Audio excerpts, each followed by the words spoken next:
அவினாசியை அடுத்த திருமுருகன்பூண்டி பிஜிவி கார்டன் பகுதியைச் சேர்ந்த வெள்ளியங்கிரியின் மகன் நவீன்குமார் கபடி வீரர் மற்றும் தனியார் பைனான்ஸ் கம்பெனியில் சேல்ஸ்மேனாக வேலை பார்த்து வந்தார். நேற்று செப்டம்பர் 13 இரவில் பணி முடிந்து வீட்டிற்கு செல்ல வாகனத்தில் தயாராகி இருந்தபோது திடீரென நெஞ்சுவலி மற்றும் தலை சுற்றல் ஏற்பட்டது.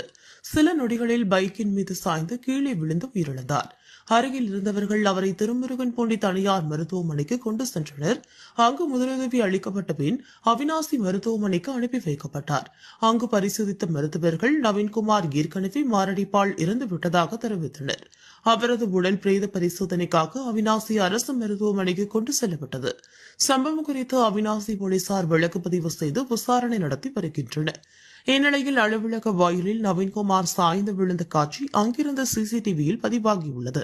தற்போது அந்த காட்சி வெளியாகி சமூக வலைதளங்களில் வைரலாகி அதிர்ச்சியை ஏற்படுத்தி வருகிறது. திருப்பூர் தகவல்கள் மற்றும் செய்திகளை உடனுக்குடன் தெரிந்து கொள்ள திருப்பூர் டைம்ஸ் சப்ஸ்கிரைப் பண்ணுங்க.